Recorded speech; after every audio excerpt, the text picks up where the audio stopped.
Tout d'abord, avec votre vétérinaire, il faut évaluer la nécessité du traitement selon l'état des animaux et leur signe clinique. Et surtout déterminer la nature du parasitisme et le degré d'infestation par des analyses coprologiques et d'éventuelles autopsies. Bien vérifier également, selon le cycle des parasites présents, si la période de traitement est bien adaptée et sans risque pour les animaux. Évitez en général de les vermifuger pendant la lutte et les premières semaines de gestation. Choisir le médicament selon les parasites visés pour que le traitement soit le plus ciblé possible. Éventuellement rémanent s'il y a des risques de réinfestation et en veillant de temps en temps à changer de famille d'antiparasitaires pour éviter toute résistance. Choisir le médicament selon le poids le plus élevé des animaux et effectuer si possible le traitement à jeun pour une meilleure assimilation du médicament et une manipulation plus facile des animaux. Avant de mettre en place un chantier de traitement antiparasitaire par voie orale, il faut le bon matériel.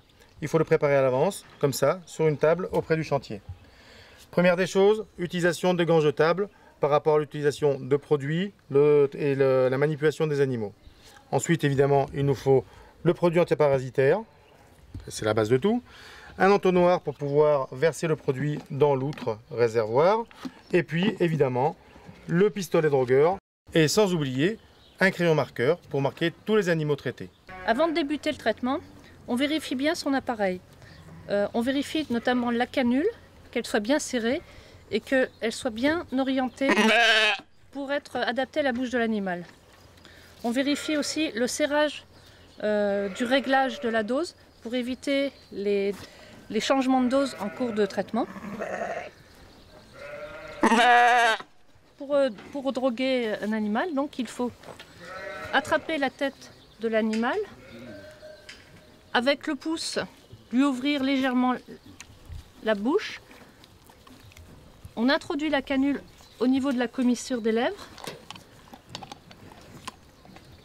au fond de la bouche, et on envoie le produit. On retire la canule délicatement et on maintient quelques secondes la tête de l'animal en l'air pour être sûr qu'il a bien avalé le produit. Donc, globalement, on a trois types d'organisation de chantier. Le premier, notamment pour des petits lots, c'est de serrer les animaux dans des barrières et rentrer dans le lot pour individuellement faire des traitements aux animaux.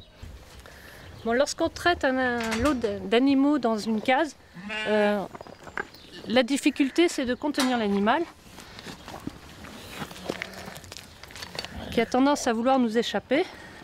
Le deuxième, c'est l'utilisation d'un couloir de contention. Et à ce moment-là, on remplit le couloir et successivement, les uns derrière les autres, on traite les animaux. On est quand même encore mobile. Pour traiter les animaux dans un couloir, on se déplace le long du couloir en attrapant la tête de l'animal. Je administre le traitement et après, on la marque pour savoir qu'elle a été faite. Et enfin, la dernière solution, c'est d'utiliser un appareil de contention qui bloque les animaux. Et à ce moment-là, on travaille à poste fixe. C'est les animaux qui viennent vers nous. En poste fixe, l'avantage, ce sont que les animaux viennent jusqu'à moi. Ils sont immobiles et plus facilement manipulables.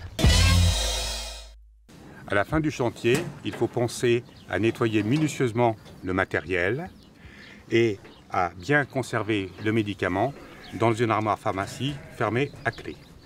Et puis, il faut bien enregistrer le traitement dans le registre sanitaire en indiquant la date du traitement, le type d'animaux vermifugés et le médicament utilisé.